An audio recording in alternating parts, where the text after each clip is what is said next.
Welcome back, and this is PewDiePie! Not!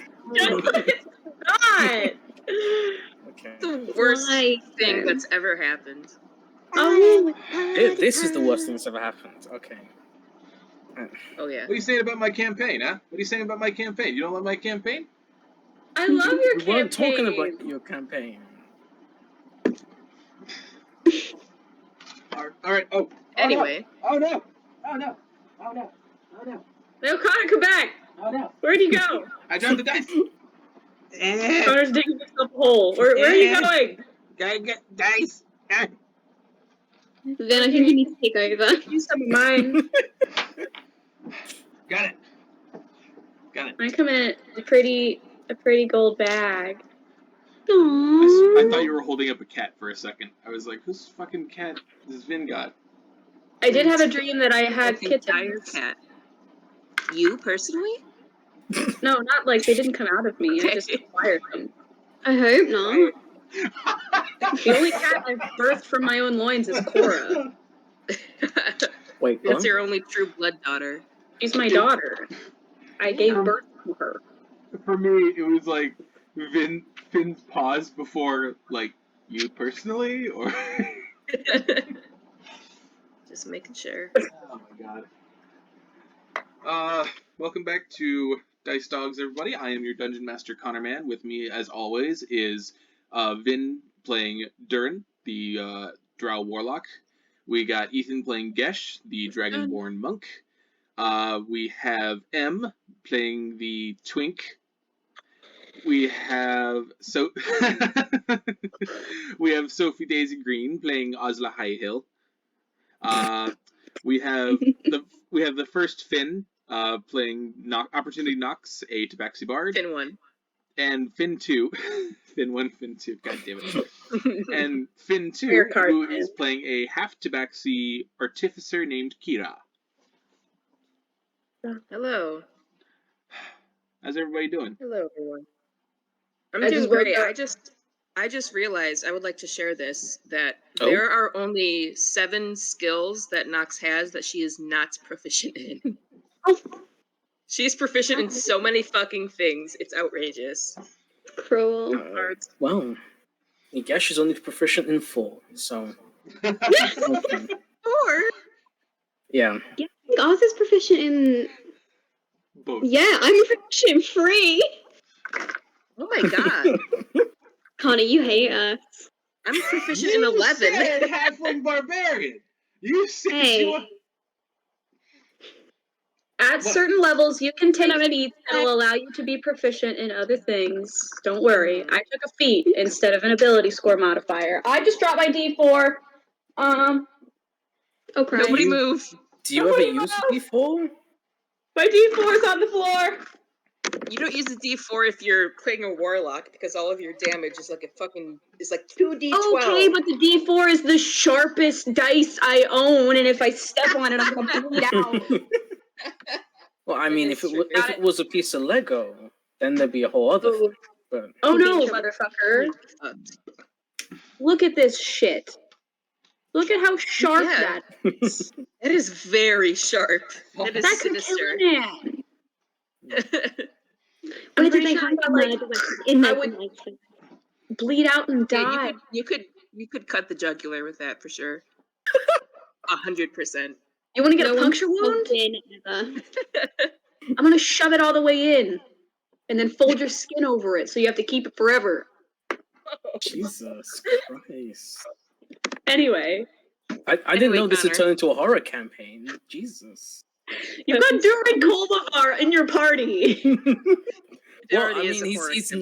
not a horror icon It's anymore. for him specifically. So, He's a guardian angel now. Well gun. then, with that somewhat disturbing conversation coming to a close, hopefully. I don't know. It's just getting started. Yeah, let's just jump right in. I'm not even doing housekeeping this time. I'm just fucking, yeah.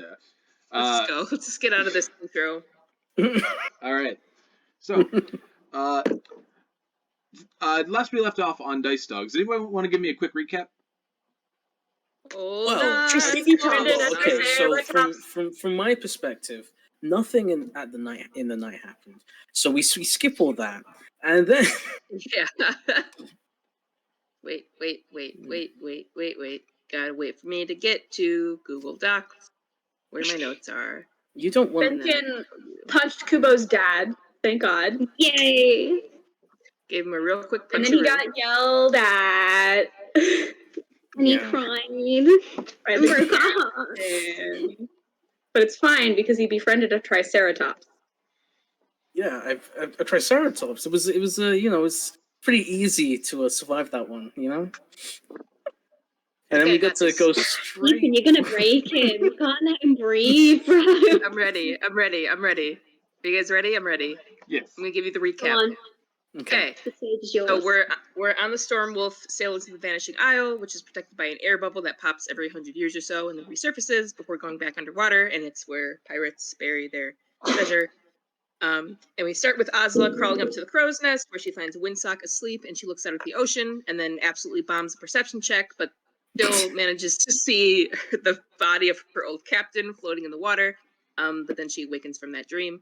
And then Dhuur'in heads down to the gardens and meets Artificer and wakes her up and asks her if she has any herbs that will help him sleep. Artificer takes him to a small cove and pulls out a brown, stringy, dry mushroom, wild mother's cap. It's a strong hallucinogenic, and Dhuur'in takes it like it's his fucking job. And he gives half to Artificer, and he trips balls, and then he blacks out, and then he wakes up in a strange ruined land with a dark, bloody atmosphere. He hears horrible shit and sees the bodies of his friends, and then Kubo asks him why, and then he hears the whispers of his former mistress and Azathoth, and then he wakes up for real to Artificer panicking and assures her that the nightmare was not her fault. Dhuur'in says that he has to go, but Artificer asks him to stay, and then hits on him very strongly, and then they fuck. Okay. Gesh wakes up to the sound of Princess buzzing around trying to work his new wings and puts him off in a corner to sleep. Fenkin is still up on the deck cleaning. He hears singing and looks over the edge to see a mermaid. He's not swayed by the singing, but he moves away. And the mermaid is shot by Busman. They have a short conversation, and then Fenkin asks Busman if he knows any Elvish lullabies, and Busman sings a song from Fenkin's childhood. And then Nox is picking through the barracks at night and comes across Vaynar in the ranks. She wakes him up and pulls him up to the dock to grill him about his family history, because she has put some pieces together. Vaynar eventually reveals that he's Kubo's father, and that he tried to kill his son and then he ran away. Fenkin, overhearing this, storms up to the deck and throws a punch at Vaynar, who goes careening over the edge. Nox gets a rope and goes down to save him from the leeches in the water. Busman and Captain Telnaris come over as Nox pulls him up with the help of Ozla, and Fenkin turns his rage on the captain, who snaps back by saying that nobody on this ship is a good person, and they all know that, and it's very scary. And then she storms off. It's extremely traumatizing for Fenkin. Nox goes off on Vaynar and tells him that he will hurt his son forever if he never comes back, and that he should go look for Kubo and Zadash. Vaynar heads off to the bunks. Ozla takes a very upset Fenkin back to bed. Meanwhile, Dhuur'in heads to Gesh's room and shakes him awake and says that he misses him, and Gesh invites him to sleep next to him. And then next morning, Ozla is up early taking care of the ship. Nox spots two halflings by a big suit of armor and learns that it's Clanks, which is a haunted suit of armor that they use for deep sea diving. And Nox helps them throw it over, even though she's not thrilled about it. And then Clanks gets bitten by a shark, so they have to pull him off. And Nox almost gets pulled into the water, but she doesn't. And then Windsock starts shouting about something in the distance, and Telnaris comes out and points to a bubbling spot in the ocean. They spot something dark emerging from the water, and an explosion of sea foam as the island pops into view, which almost capsizes the ship, but it doesn't. The island is tropical, full of vegetation and life. There are dinosaurs. Dhuur'in's amulet of Pelor starts to pull towards the island, and he hears the voice of Dorn telling him that he's almost there. So the ship docks. Telnaris comes over to the party and tells them that they have 3 hours to plunder the caverns, and that she'll take half of whatever they find. Dhuur'in comes out and meets up with the party, telling them that his amulet is leading them somewhere, so they decide to follow him and his amulet. And then in the forest, Nox finds the carcass of a creature that has been trampled and tells everyone to be careful. Then they encounter a Triceratops. Fenkin talks to the Triceratops and tries to convince it not to hurt them, and by some stroke of amazing fucking luck, manages to convince the creature that they are friends. And then the Triceratops carries them through the jungle towards their destination in a 30-hour adventure that would have been like 4 hours and full of encounters. But it was 30 minutes. And they're led to the entrance of a cave, and they go down. They find themselves in a catacomb where they discover the skeletal remains of Dorn, and they encounter a terrifying lizard man who identifies himself as the Viper. The fight is very vicious. The creature transforms into many fleshy snakes and almost downs pretty much the entire party, but then Dhuur'in goes Super Saiyan and unlocks the power of his gun and beats the shit out of him. The end. And now we're here. Woo! Oh, that was good. All right. Most of us almost died. Dhuur'in has gun. I've We're got ready. and Did several fall other unconscious? abilities. Yes. Hmm. We have But I am Triceratops. unconscious, apparently. Yeah. Oh yeah, the Triceratops would still just be outside waiting for us. No, he wandered away. He might have Oh. run. We'll see. We'll see. All right. So, with All right, that, let's go. we will begin today's episode of Dice Dogs: Journey of the Shepherds. You like that? You like that shit? That's what the Yeah, show's I called. like it. Anyway, It's good. So last we left off on the eve of a terrifying battle that took place deep within the belly of the Vanishing Isles.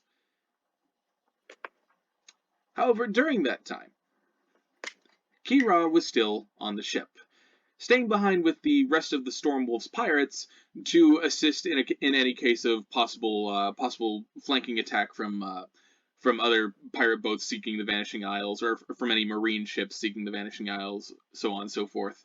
Kira essentially has been put on security duty, helping Denian man the cannons, as it were. Eventually, though, Kira, as you're sitting on one of the cannons, maybe just kind of waiting for something to happen, you find Denian, the short goblin quartermaster of the Stormwolf ship, making his way down the steps into the cannon hold. He seems to be chewing on a like a piece of like kind of dried out meat, kind of like a jerky kind of thing, and he looks at you and says, "Hey, lad, everything all right?" All good so far. Haven't seen anything. That's good to hear. Here, and he tosses you a piece of meat. He catches it and kind of looks it over. What is it? Dried whale. You like it?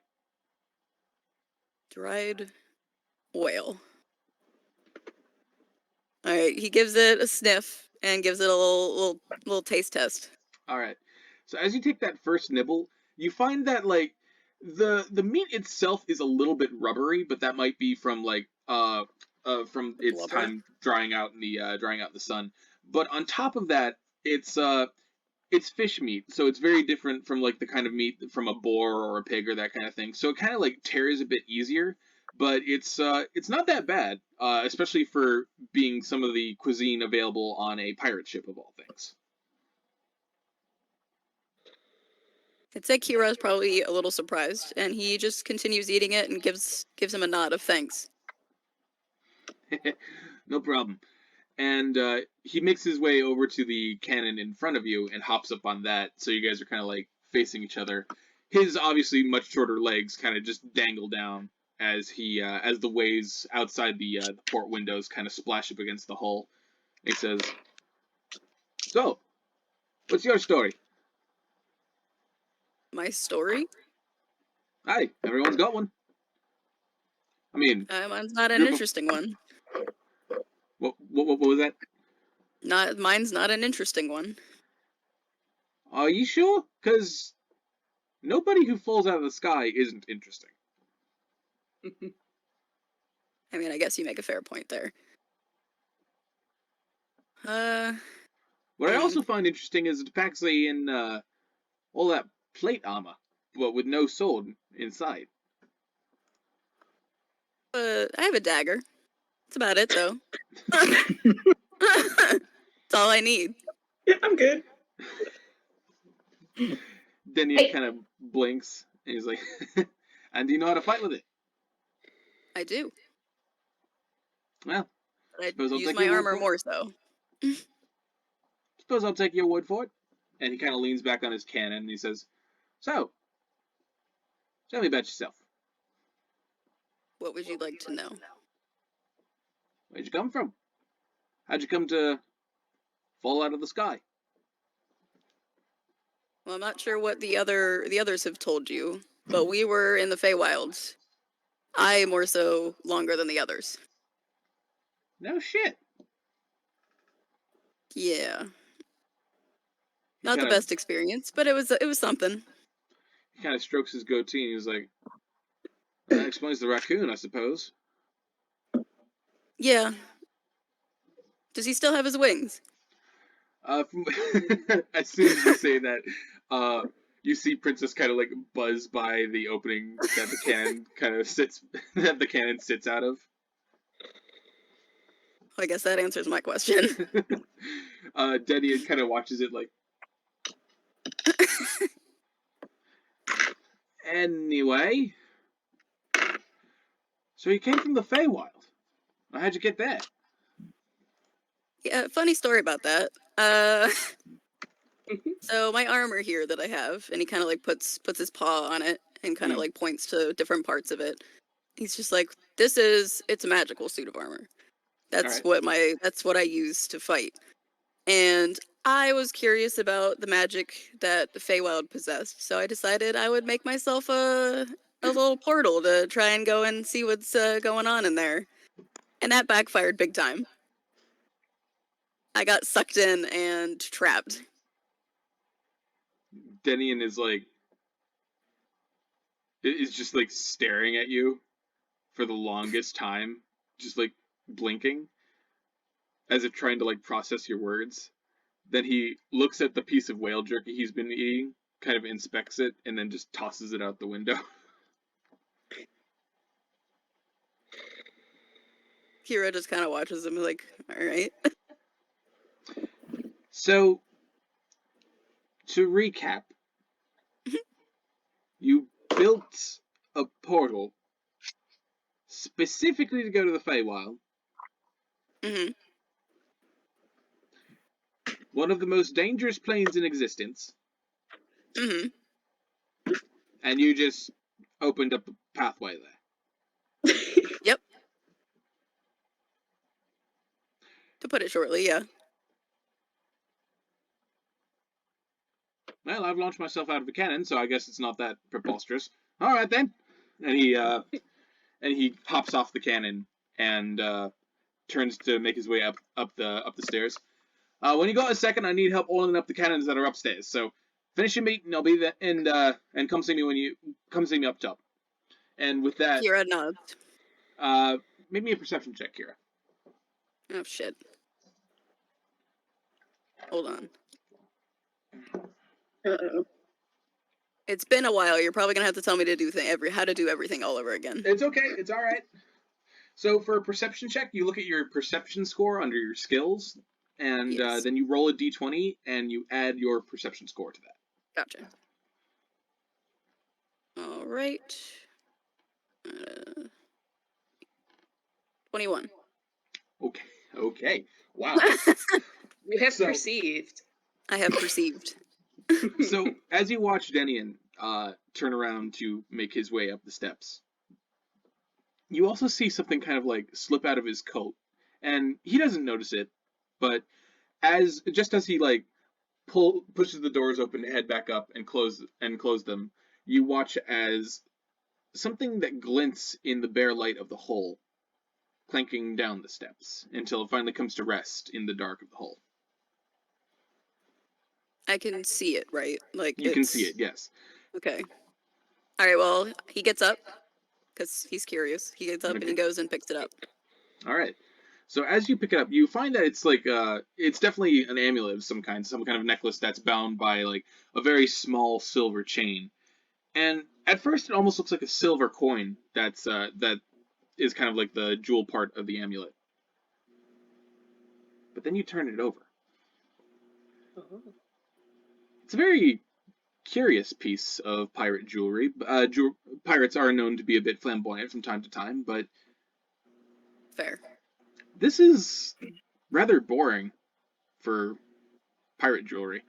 After all, it's just like a big yellow eye.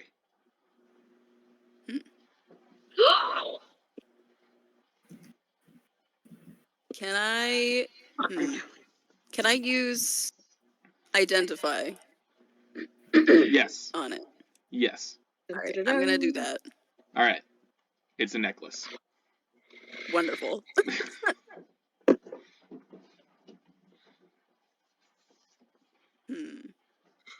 I'd say he tucks it away and plans on giving it back once he heads back up on top. All right. So, with that, we cut back to the caverns.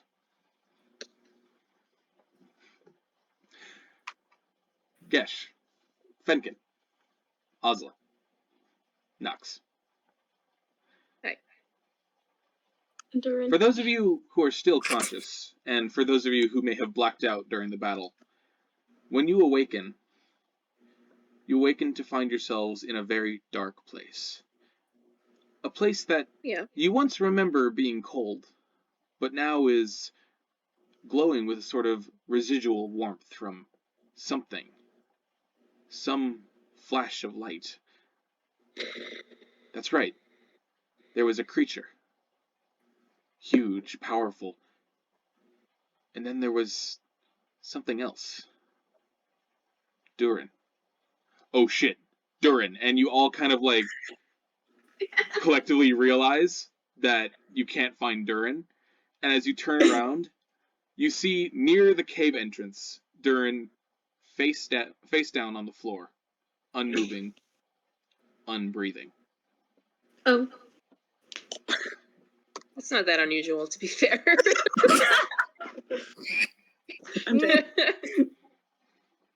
Floated before we can deal with anything he does now. Just a regular old Tuesday. Yeah. Let me know when they start making my death saving throws. We're all awake, Connor? Yep. Save for Dhuur'in. Yeah, you should be, because you even Nox if you have healed you up, barely any hit points, you're And very ragged, but you are. Yeah, He wakes up and he's like, ugh. Yeah, What were you all gonna of say? you are just experiencing like the aches and pains of battle. Like you've never been in a fight like this before. The poison that's kind of like still wafting through the air kind of like makes your throat burn a little bit, and it's just like as you wake up, it's like that feeling of like every muscle in your body has a cramp. It's just a terrible, terrible feeling as you all wake up, almost like a form of battle hangover, I guess. Battle hangover. And Battle Hangover 2 and Battle Hangover 3. And but yeah, you all wake up save for Dhuur'in and see Dhuur'in unconscious. What do you do? So Gesh is just gonna casually walk over. Casually. Like he's not Just losing stroll his over. shit, his boyfriend passed out. With his hands in his pockets. Fighting. It's true. Anyway, Him with his foot, like, hey, wake up. kneels down, puts two fingers against his neck to see if he's still, if there's any heartbeat there. All right. Did he? I mean, I think that's how you do that. Is there I'm not entirely sure. So as you reach down to touch Dhuur'in, the first thing you realize is that normally when you're near Dhuur'in or when you're holding Dhuur'in, he's very cold to the touch. However, almost like Borgub's aura of divine warmth, Dhuur'in isn't Borgub's just what? His aura of divine. Like remember when Borgub was traveling with you guys, and Dhuur'in noticed that. Basically, he had this like aura of warmth around him, like actual physical warmth that you could feel. This is very similar to that, but more passionate, more intense. Not painful, but where Borgub was a candle, this is a star.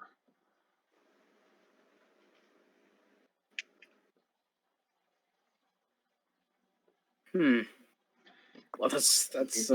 But does he have a pulse? Yeah, but does he have a pulse? Does he have a pulse? Like, this is weird, but like, yes, she's not going to just ignore. He's going to ignore this for the moment.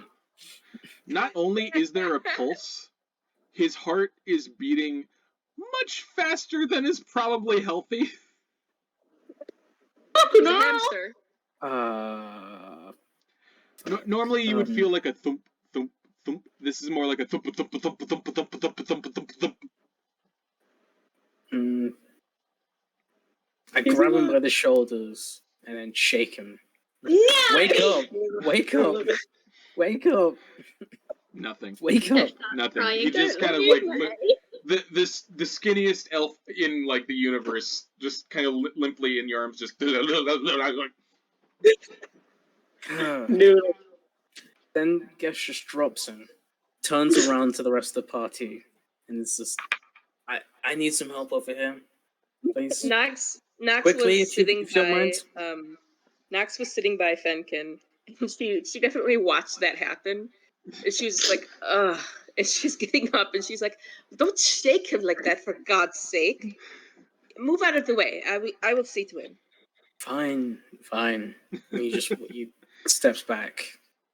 And All right. she will go. Hold up. Oh Give me my one fucking second. god, he's fucking dead. Okay, she's gonna make a medicine. Can I make a medicine check to see if I can like help him by healing him? Basically? Yes. You know Go what I ahead and give me a medicine Okay. check. Yeah. There's no- I'm not breathing. When do I start losing hit points? Stop! Don't encourage it. I mean, do you need air? Vinn! That's the question.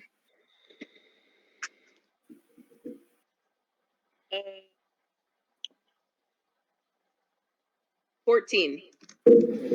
Unfortunately, this is Fuck. something you haven't really seen before. And as you peel open one of Dhuur'in's eyes to check the lenses and all that, you find that they glow a bright yellow. Oh, I was gonna say they already glowed. Where what was once green is now a beautiful golden daylight yellow. Is he possessed? Was Gesh he not just possessed states- before? Gesh, as soon as you ask that, there's a voice in the back of your head. I've been trying, and you see you see Craven Edge resting over by this. You see Craven Edge resting, still in its sheath next to Dhuur'in. Shy bit. Yeah, Gesh turns away at that, and just is Vaynar's dead body there, or is he unconscious, or whatever? Is that his name? I don't. Vaynar is his name. Yeah, that's his name. Vaynar. Yeah, is Vaynar's body there, or? Yeah, actually, as you guys at Gesh's mention of Vaynar, Nox, you turn your head to look over at the far corner of the cave, and you see that from where Vaynar took that life-saving shot with his pistol, he's still laying down. The pistol slipped out of his grip, and you can also see that he's breathing very harshly. You hear his pained wheezes as he tries to haul himself up, but fails each time, tumbling back down to the ground. Now Gesh makes his way over, takes him by the arm, and just yanks him upright before asking, Gesh Who? is dying! "Exactly are you?" As soon as you haul him up, he lets out a terrifying like ah! And clearly that was not the thing to do. And because as soon as you haul him to his feet, you hear the clunk of something heavy hit the ground, and you look down to see a .50 caliber iron ball covered in blood resting on the ground. Ouch. Oh, And at this point, blood is now just like from his chest, and he's trying to Gesh like like my cover up. dad. Wake me up. Could fuck. I got it. what? And Fenkin gets up, drags himself over, and he looks at him. And he is very, very weak, but he reaches out to attempt to cast Cure Wounds. Are you still Vaynar. holding him up, Gesh? No, Okay. he dropped him the minute that iron ball came out. Just like what the fuck? All right. So, Yes. Fenkin, as you tap into the natural energies of the world to try and fix what is broken, you find that the wound does not seal. The plants and vines that would normally grow up against the edges to replace missing flesh don't appear. In fact, you can see the buds begin, but then slowly decay away, leaving only bloody wounds and flesh behind. This So wound he's does sitting not on want his to. knees. It seems Yeah, as though continue. whatever caused this wound did not wish it to be closed. Okay, so he's sitting on his knees and like pressing his hands, like holding his hands over the wound to try and close them. And he furrows his brows and sweats like drips down his face. And then he heaves a deep sigh and sits back and he shakes his head. I can't fix this.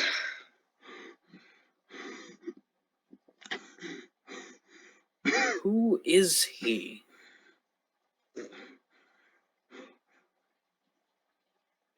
Where's your leader? The cat. Where is she? Fenkin turns to look at Nox. Lost in is- Dhuur'in cave. Nox is still crouched by Dhuur'in and just kind of checking him out, and she says, "Give me a minute." I don't think he We don't has a minute. Yeah, we don't have a minute. Get your furry ass over here. She sighs, and she will, before she gets up, because let's face it, if he's dying, then he's dying. Is kind of her thought process. She is first going to attempt to cast one of her last remaining spell slots of Cure Wounds on Dhuur'in. I think she... Oh yeah, she does. Okay. So she's going to do that first, before she gets up. Alright. So, Dhuur'in heals up to full hit points, but does not awaken. I don't even know how many hit points he is down. I have 36 hit points now at level 4. Woo! It's more than me. Do you want me to roll or no? He just heals. He didn't take that many, he didn't take that much damage, so, I'm assuming the base I was roll... I was down to 16 hit points. Oh, okay, yeah, go ahead and roll for me. Then I will roll.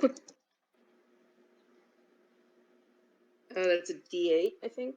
Something. Yes. Well, that's before the level up, so I would have to take 12 away from whatever I had. I took 12 damage. Okay.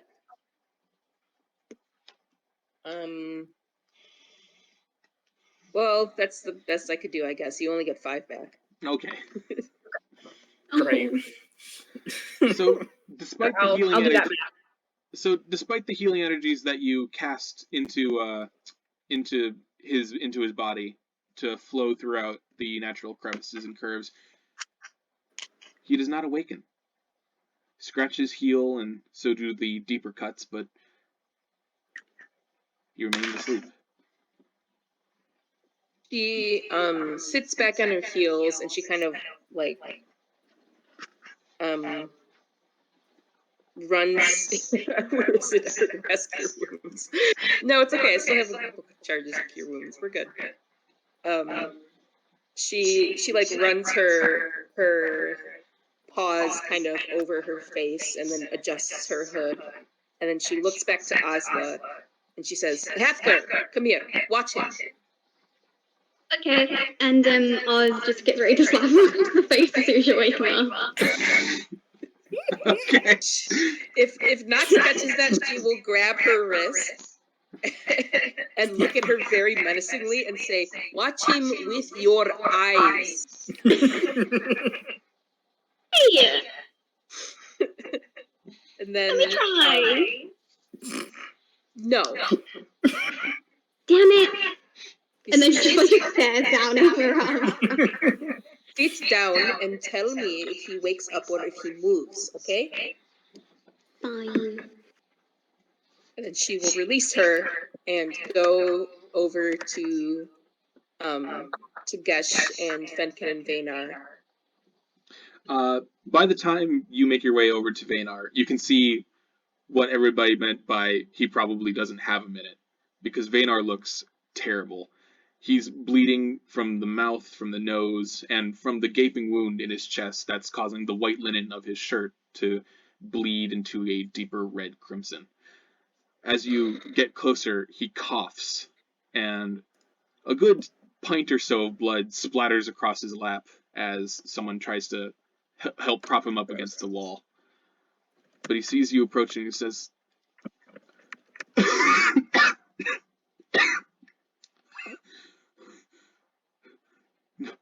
Sorry, what? Did he say something? he tried to say something, but he just coughed. Oh. That's fair.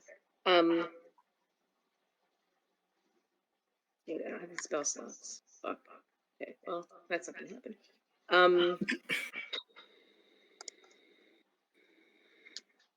She just kind of sighs and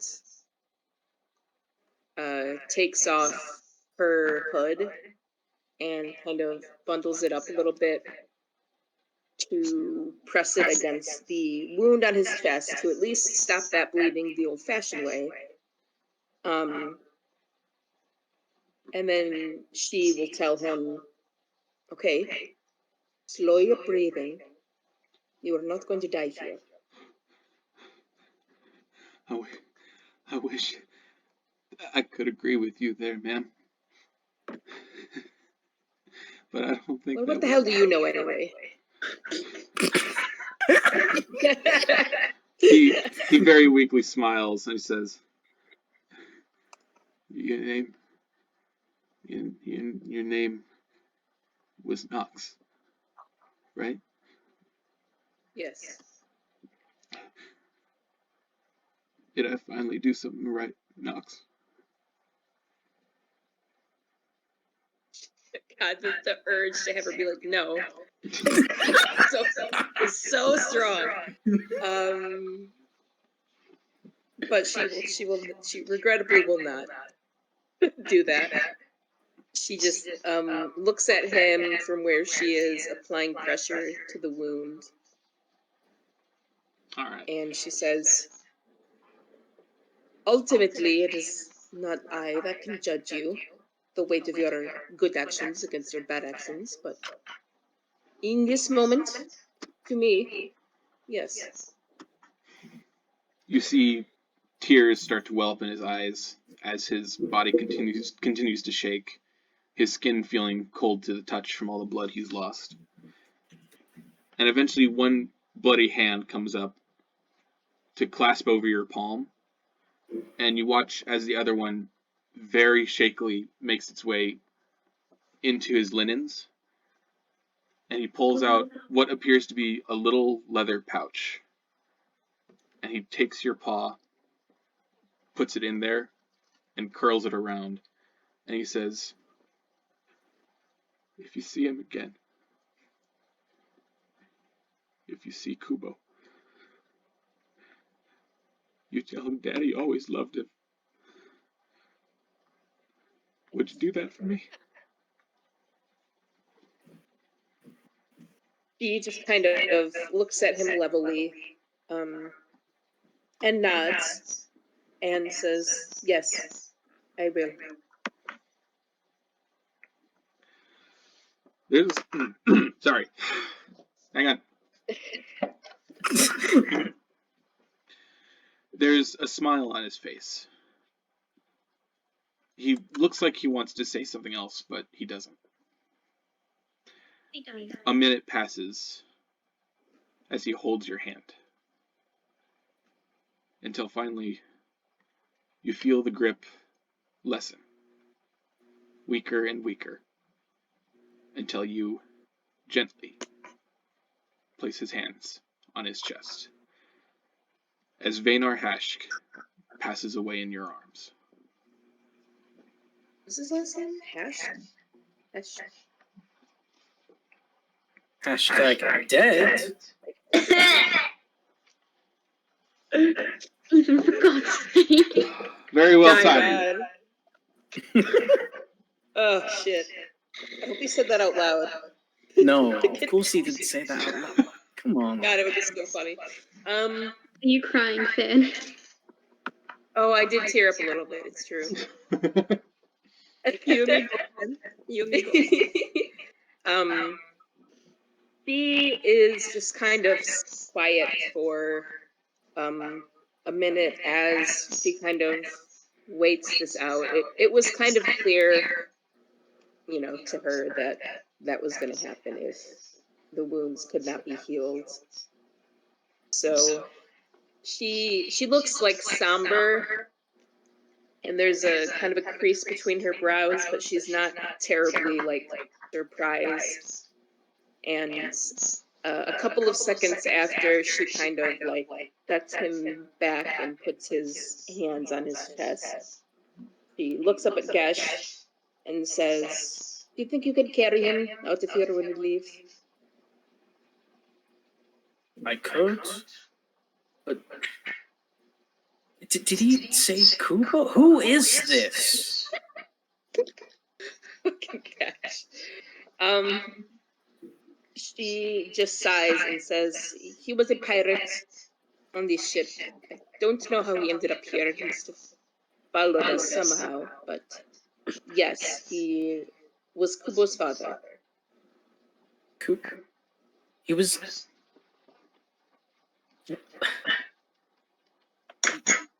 And you just. What? What? And was I just supposed to find this out now? Or did you know beforehand? What? We were pretty occupied up until this point, were we not? We were on that Triceratops for a while. You could have said something. When did you know? When did anyone know? What do you care? Nilo is watching the conversation back and forth, just like, why wouldn't I care? We all cared for Kubo, and you think I just don't care about anything? Is that it? Am I just some unfeeling Dragonborn? Is that what this all is? Yes, don't make it a race thing, first of all.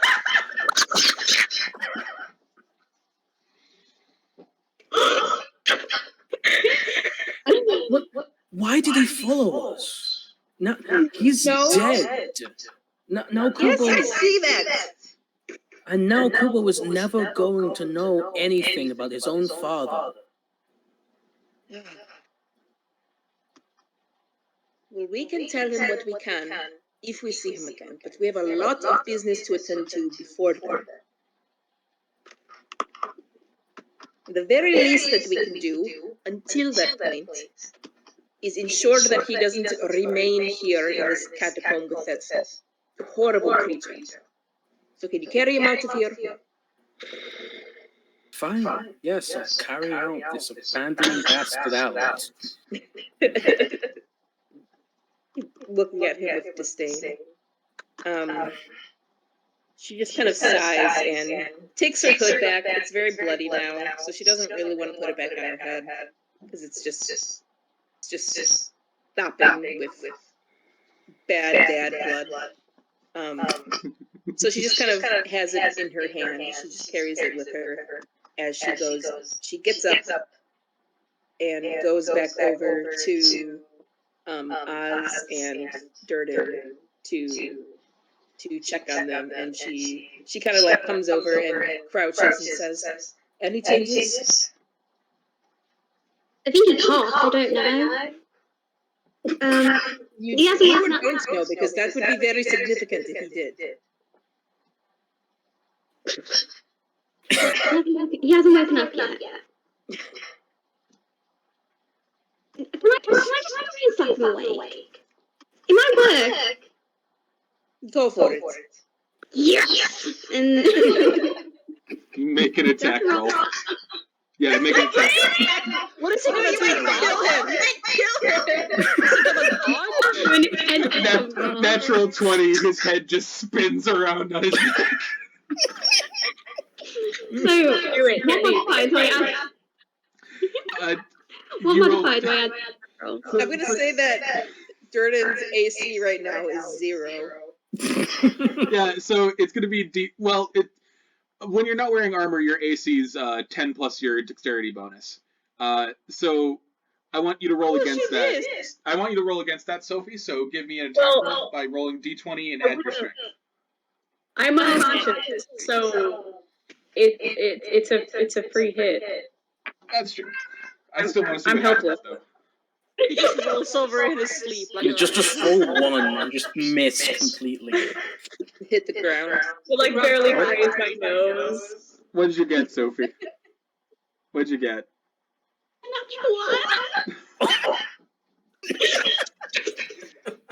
You punch the ground next to my head. All right. Like, So, what happens? Fenkin, you watch as Ozla really excitedly reels back, but kind of stumbles forward a bit, just oh, and as she's kind of slapping, that's when she trips. So there was kind of a big rock up next to Dhuur'in's head, but suddenly it's just into pebbles. And you realize if that had hit Dhuur'in, it would have killed Dhuur'in. Don't do that again. No, it's okay. I just tripped. I did. Yeah, don't do it again. Don't try again. Come on. hit me. Coup de grace, kill me.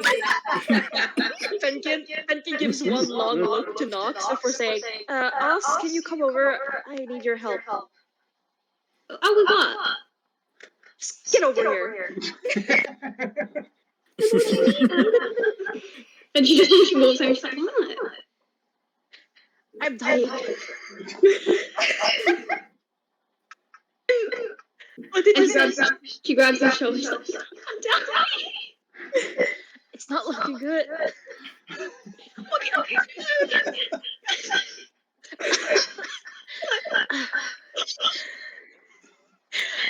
Oz, I need you to listen to me carefully. Do not harm me if I do anything. No, please no, please, you kill me. I'll actually die. I legitimately will die, please. Just listen to me. I need you to do something very, very important to save my life. What is it? Anything?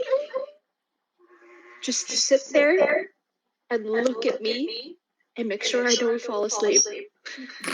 That's all I need from you. Just sit there and look at me and make sure I do not fall asleep, because if I fall asleep, I will die.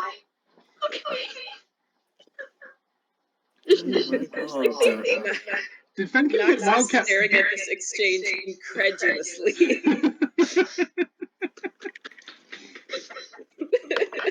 Come on, I could only be awoken by true love's kiss. Gesh, where you at? Yeah, he's just giving Nox a look like, you owe me for this. Alright, so do you guys want to loot the room or pack up what you can and leave? What do you want to do? We can leave. What? Yeah, what is there in the room anyway? Yeah, Nox is not going to leave. The only dead body, aside from Vaynar, in the cave is the strange skeleton propped up against the rock in the far corner, and Vaynar's bloodied gun. Take a bone. Sorry. See, I'd say if we knew about the thing that fell out of Thingy's pocket, we could search Vaynar's thing, but none of us know. What? You know the thing that fell out of what's his name? Deimos? Denian. Well, I mean, it's just a thing, right? You never know. You never know. We could search his body out of respect. Dorn's tome. What? But that's Dhuur'in's job, though. Gesh has Feyna in his arms, so I don't think he's doing anything with that anytime soon. We're also gonna sit here and Staring at his eyes. Don't go. He's just sitting there like sweats. He has to cough every 2 minutes. So, what's happening? I'm sorry. I totally zoned out. Everything doesn't want to move, and he feels like crap. He's dying. He does not want to move. He's just sitting there. Okay.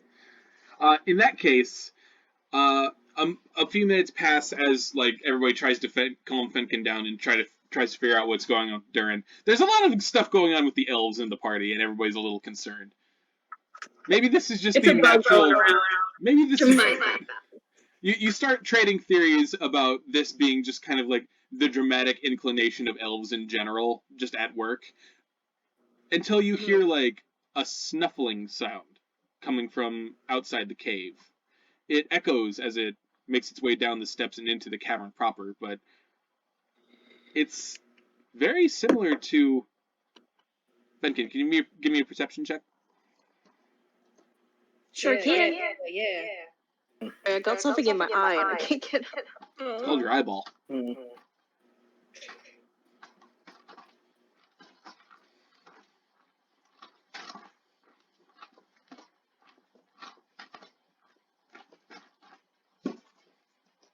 My brain just stood up for a moment. Hold on.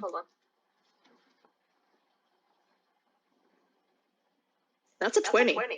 Okay. No. Okay, alright. So you definitely recognize what this is. You've only met the one dinosaur, but you've ridden it long enough to know what its kind of like sniffing and breathing sounds like. It's the friend. Is it the friend? Do I know that it's the friend? It sounds very similar. Oh, Okay. fuck. He hears this and he looks in that direction and he hears a sigh like, and then he slowly gets up from the ground, like very slowly. He's in a lot of pain. He can't really. I bet it's been more than an hour, I guess. And he can't really talk to him anymore. I don't know how long the fight lasted for. Was it 30 minutes? They passed out, probably. The spell isn't. Yeah, you guys are out of spell slots at this point. Yeah. No, but I was just wondering if the spell was still active, because it's active for an hour. But, it's been more than an hour, unfortunately. Yeah, okay. So he just stands up and he calls out lightly. He's like, hey. Just in regular old Elvish. Again.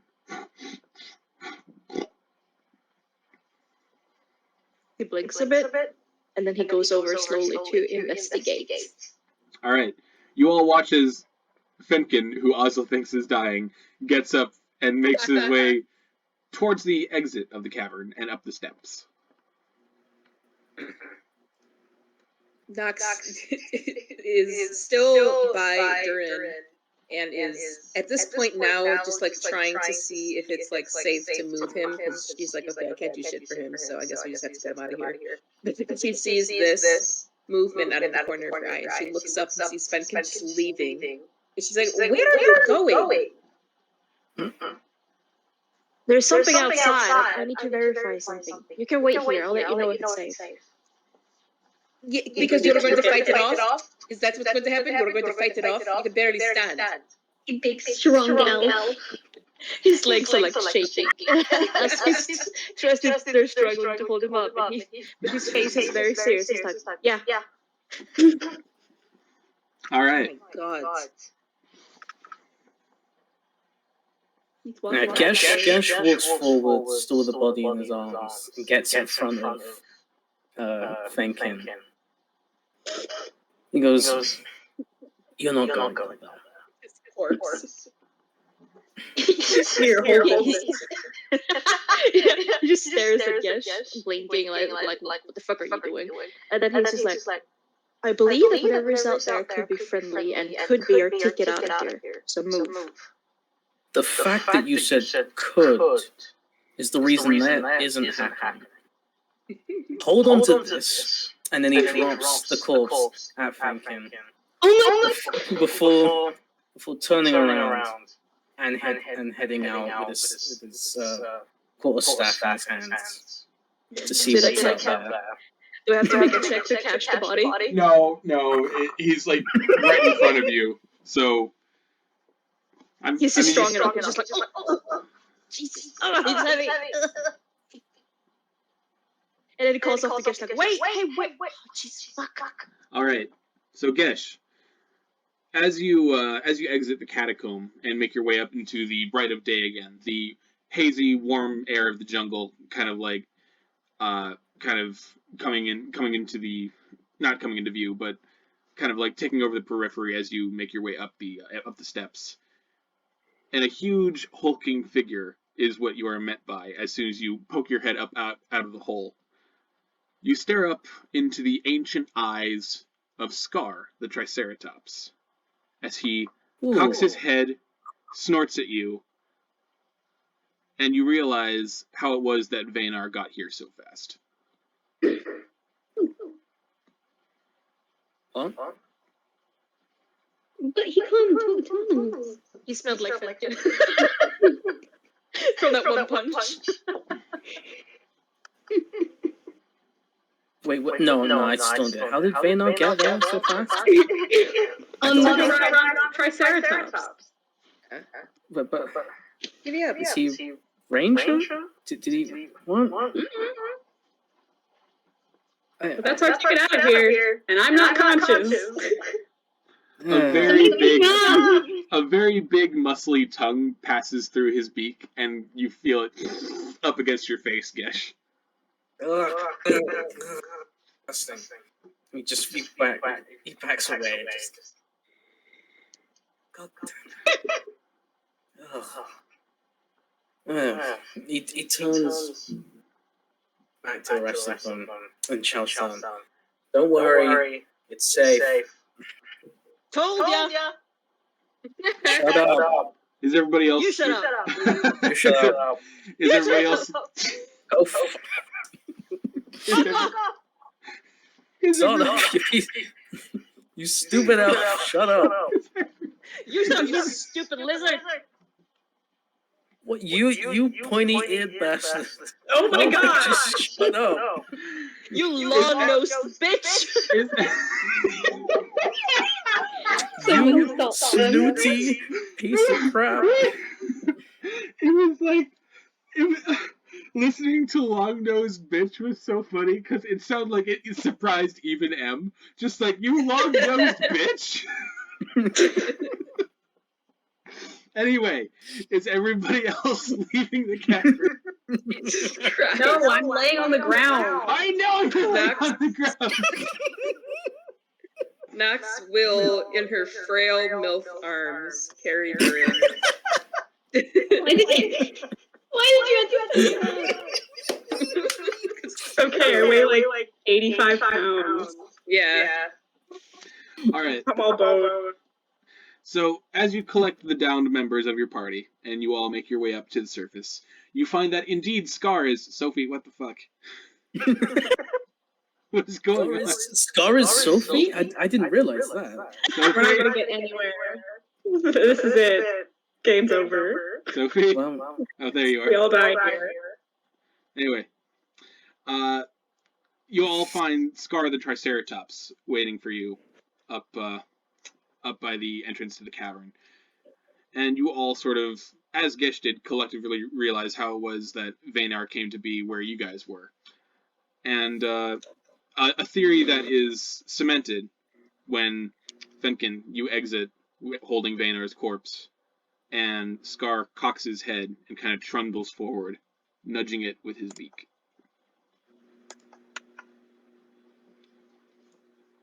He looks at Scar, and then down at the body in his hands, and then looks up at Scar. And there seems to be a realization, like bleeding in his eyes.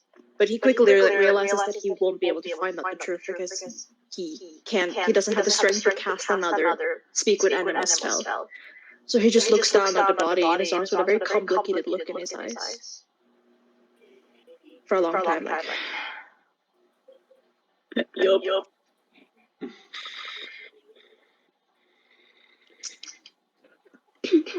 He steps forward with the body in his arms, closer to Scar, and he looks up at him and sort of just waits to see if he'll have any reaction. He nudges the body with his beak again, and at this point, one of Vaynar's arms kind of like limply hangs down, and Scar kind of tilts his head down to sniff that and nudge the hand, which doesn't respond.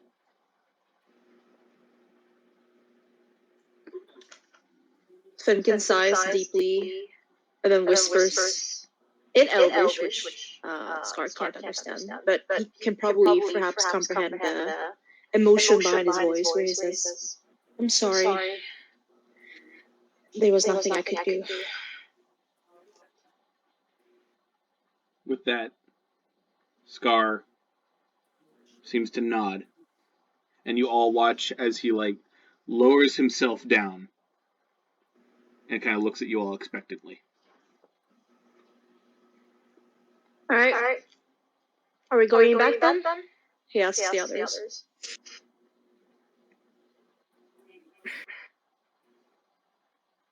Nox kind of sighs as she's hefting around this corpse of a drow and says, "If it can take us back, yes." Just to let you know, but we don't have any treasure to bring back. She sighs through her nose and says, "We need to get these two back. So let's go." Fenkin turns to Ozla and gives her a look and then says, "I don't know how close of a friend she is to you, but the captain surely will be pleased when we return with no treasure and the dead body of one of her crew members." He won't, but it's the right thing to do, and I think she'd be angry if we left him out here. He led a really bad life, but he made Kubo, and for that we need to give him a proper burial. He sighs deeply and he says, "All right, let's go then." And then he struggles a bit to try and put Vaynor up on the body of the Triceratops. Because he's very weak. His arms are shaking and he's trying to lift him up onto the very tall body and he's struggling a bit Toss him up there. Yeah. Alright. So, as everybody, I don't want to say boards the dinosaur, but I don't... Embarks. Yeah. I guess once everybody saddles up on the dinosaur. Yeah, there we go. There it is. As everybody gets up on Scar, I'll say it's probably Fenkin in the front because he knows how to steer a dinosaur. He's dinosaur licensed. Gesh behind him, kind of holding the dead and the dying. And then Nox followed by Ozla, who's just kind of holding onto her in the back, trying not to... Because the back of a Triceratops isn't exactly the best place to be, but Ozla, you've got strong legs, so you're able to kind of clamp yourself down there. And as Scar gets up, you all hear him let out this triumphant howl as he kind of rears back, almost knocking Ozla off, before breaking into this huge charge with just feet that are several tons heavy slamming into the ground and making a short path between this and the tree line. But Ozla, there's a moment where you look back at the cave where so many very strange things happened. And for a moment, you see two figures standing there. Two figures that you can almost see through. One of them looks like an elf in a long rawhide coat and a flat brim hat. The other, a red tiefling. You watch as Vaynor smiles and waves at you. And you watch as Dorn reaches out to put a hand behind his shoulder. They both turn to face the setting sun, and you watch as they vanish from sight, just as you leave the tree line. Shit. Okay, so you're riding on a fucking dinosaur through the goddamn jungle, which is fucking sweet. Yeah. Be better if we didn't have a corpse with us, but yeah. My body's alright.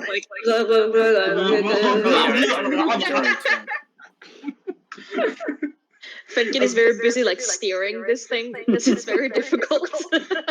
Dinosaurs have such thick skin so that you can't really get any man goes like through the skin, so you just kind of have to pull really hard on the horns and like.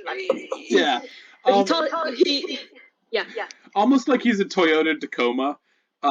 Scar is pretty responsive, so you don't actually have to tug all that much to get him to go a certain area.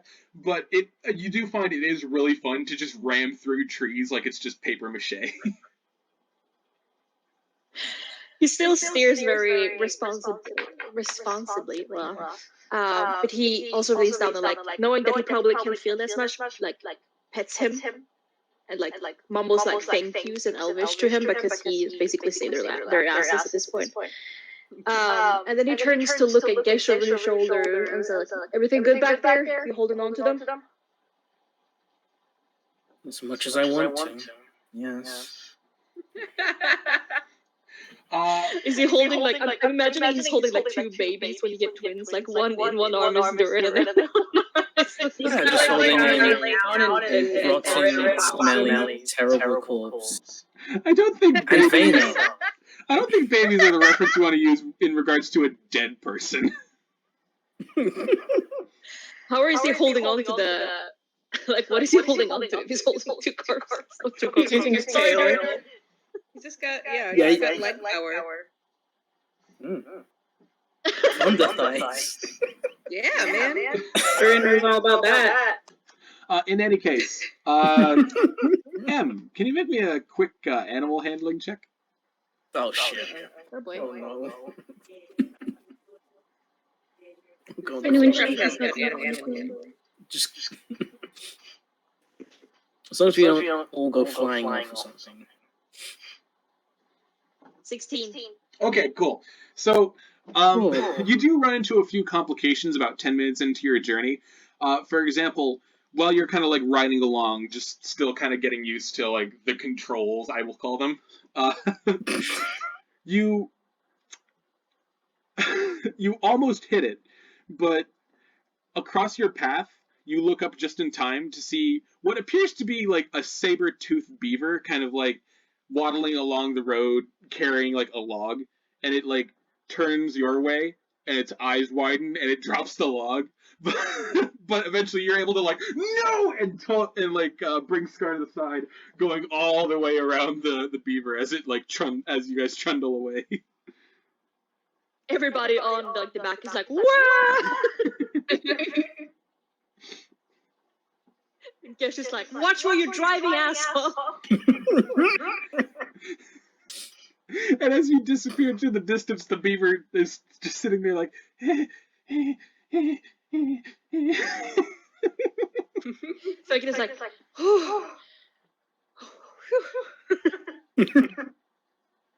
Then there's another beaver. No! Alright, but no. Well, after we get past Connor's self-insert, we After about 20 minutes of riding, the dense soil of the jungle begins to give way to sandier, whiter particles as you make your way from the tree to the beach. And you see that the beach is just swarming with pirates. You see groups of them coming back with hearty laughs and calls and jeering of all sorts. You see that they're holding like treasure chests over their heads. You see one guy running along. He's just like covered in necklaces that he's like draped over his arms and over his head, and he's just like cackling maniacally. You see a group of 4 pirates carry out what appears to be a golden altar. One solid piece of gold molded to look exactly like one of the massive long-necked dinosaurs that was traveling across the sands as they went. A lot of plundered artifacts and stolen goods. And you're able to recognize like some pieces that are from places far away from this particular part of the world. You see pieces of Tal'Darai culture. You see stuff from Xhorhas. Very, very interesting stuff, but all very expensive, all very treasure-worthy in the eyes of a pirate. But the group kind of like scatters as you approach, riding a giant Triceratops. And a few of them, like, panicking, kind of, like, try to get their rifles out, but you blow past them just in time for them to be like, "Ah!" and trip onto the sand. And You eventually do skid to a stop, like in front of the waves, doing like an Akira motorcycle thing with the Triceratops. Yeah. But eventually, the Scar does come to a stop, and all the pirates are just kind of like staring at you in awe as you disembark the dinosaur. If I could even those sorry. When they come to a stop like that, a slide stop, like on the sand, he even does like a hair flip and stuff. And then the waves are just like splashing behind. But yeah, he comes to a stop. Can they see the ship from there? Yes, the ship is very close. In fact, you stopped like maybe 100 or so feet from it. He takes a long look at the ship. And then sighs, and then he turns to the other and is like, alright, we made it. Oh, slides down the back of the tail. Dexterity check.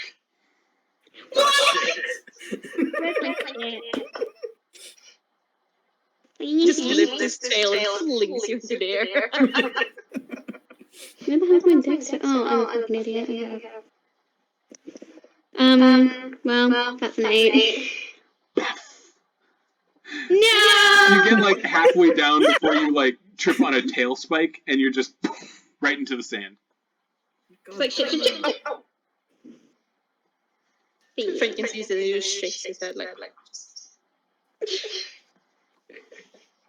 Nox will hop down, and go over to where Ozla is in the sand, and poke her with her foot and say, "Get up! I need you to do something."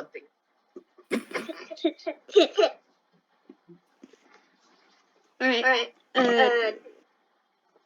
Oh, I fell. Alright, what do you need? Nox nods towards the ship and says, "Can you run ahead and tell them that we need a medic and someone to deal with the body?" He's not gonna like that. Alright, yeah, okay. And she turns around and starts making her way towards the ship.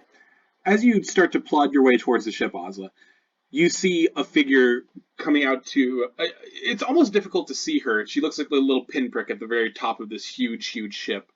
But you see somebody standing over the side as they, like, hurl a rope over. And you watch as they grab it and start to, like, slide down and kind of, like, swing their way across over to the sand. And the shapely form of Captain Talnaris comes into view. Her jacket kind of billowing in the wind as she comes to a landing into the sand in front of you, and she kind of stands up and kind of twists her mechanical hand and says, "Ozla, darling, how did it go? You made quite an entrance, I can see." Yeah, Fen managed to talk to a Triceratops. Is that right? Listen. What's the matter? This is first, I'm really, really sorry. And I mean that. I do mean... She says... We did... She says, "For what?" And she looks over to see Vaynar in Fenkin's arms. And her face goes white. He slides down the dinosaur and like somehow maneuvers him into his arms so that he's standing on the sand and holding him now.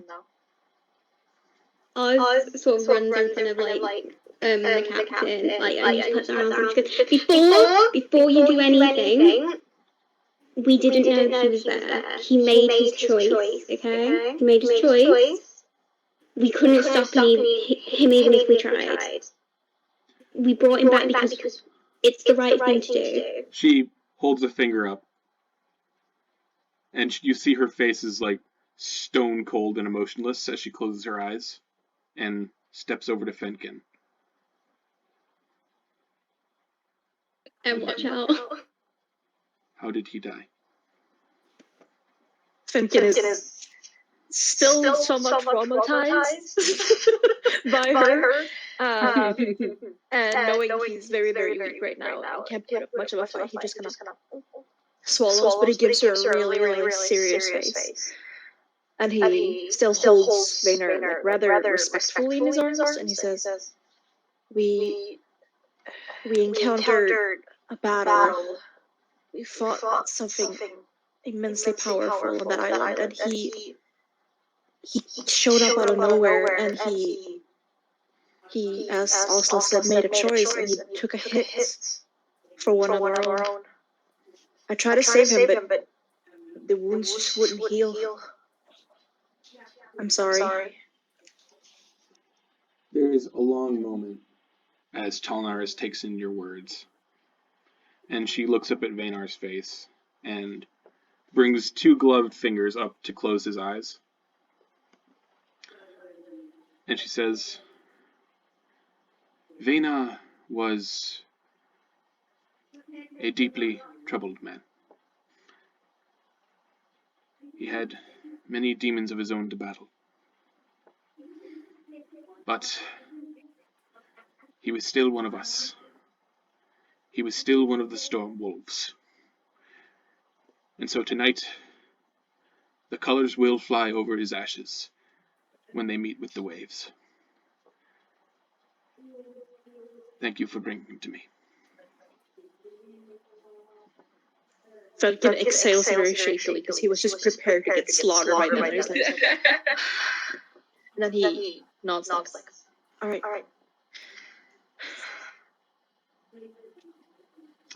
Thank you. And she kind of barks an order over at 2 pirates who kind of like jog over and take Vaynar off your guys' hands, leaving yours bloodied with blood, obviously. I don't know why I said it that way. And Talnaris kind of watches the pair of pirates take Vaynar back to the ship. And she takes a moment to breathe before looking at you all and says, Well then, did you find anything worthwhile? What's wrong with that one? And she points at at the very unconscious, very floppy Dhuur'in.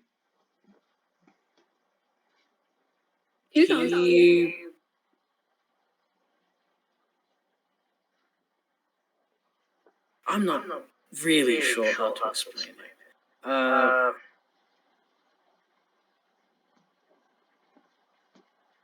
He lit up a lot, and then He got lit.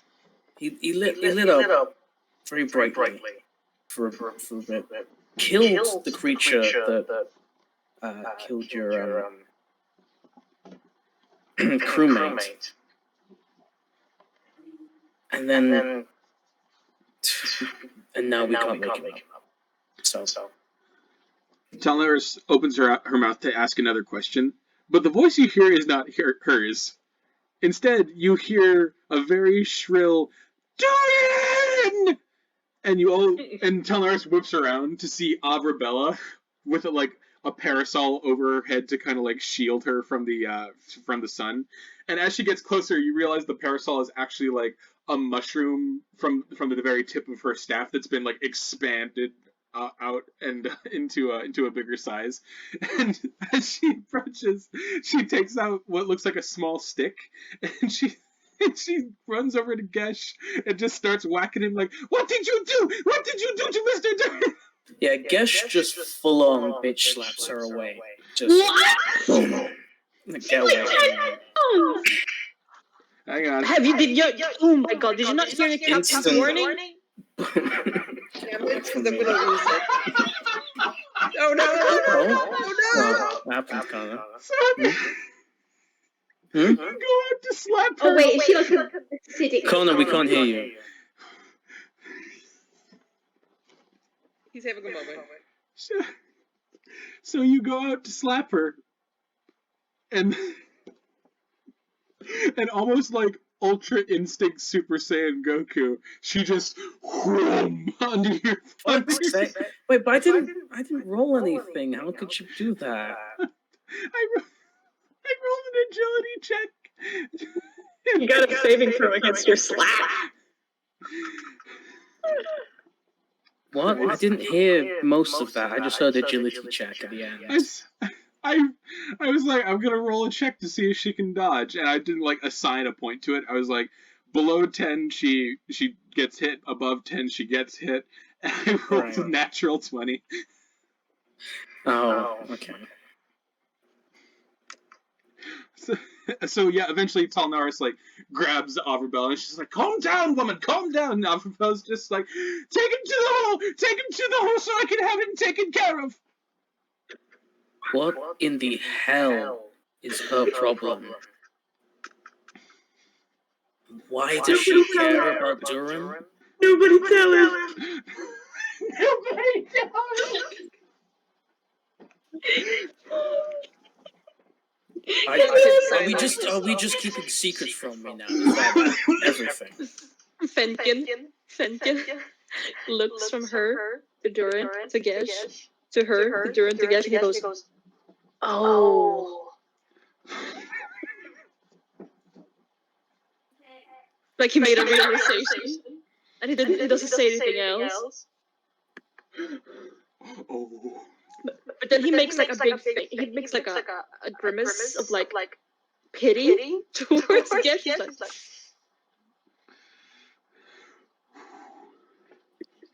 good God. Nox is exhausted by all of this. And she just waves a hand dismissively at Gesh and says, "That is something that you can worry about when he is better, okay?" Fine. Keep your secrets. And then to Captain Talnaris, Nox will say, "Do you have anybody on board that is knowledgeable about magical healing?" Talnaris, still holding Averbella, looks at Averbella, looks back at you, and just kind of like apologetically smiles and nods.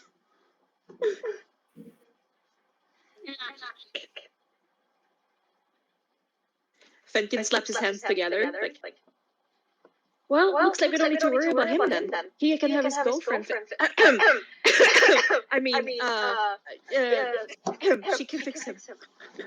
Yeah, Gesh just turns to Fenkin, staring daggers down him. He's like, "What? Did you just say?" You didn't say anything, you didn't say anything. My chest really hurts. He's sick. I'm dying. He's dying! Gesh! He's hallucinating! God, have some sympathy!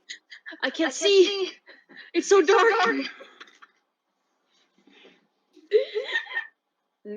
I'm gonna be looking us this whole campaign. Eventually, Nox. oh, go ahead. Go ahead. No, you go.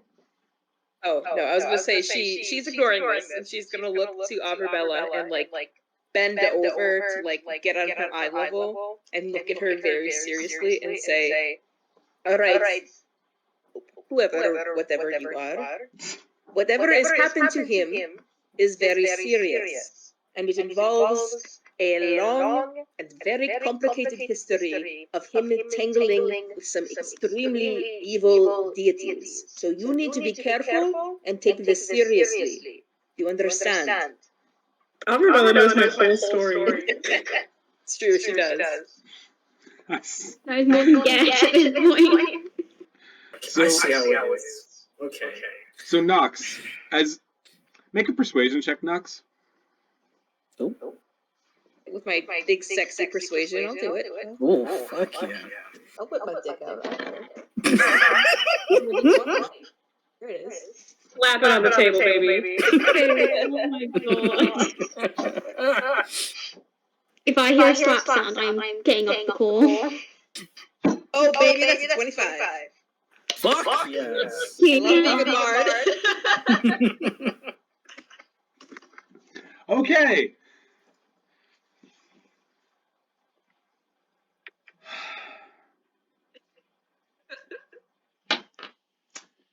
So, Nox, You bend over and you get in Averbella's face, and she like freezes as you start talking to her. And she's nodding, and then she starts blushing and blushing. Oh God, no! No! And eventually, a creepily nice smile appears on her face, and she says, "Yes, ma'am." Oh my god. Damn it. That MILF energy. It's too Yeah. strong. It's too strong. I don't know what my MILF modifier is, but it's too high. Plus 10. Plus 20. She notices this, doesn't know what to make of it, decides that it's not her problem. Not right now.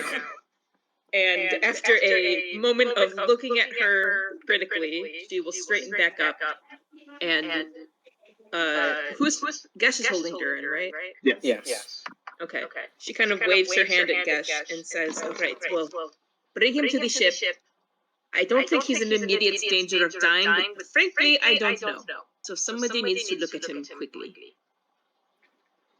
All right. Right. And with that, we will take a 10-minute break. Yay! Oh, for Gesh. This Oh, is no. God damn it. I'm going to be unhappy for the entire episode at this rate.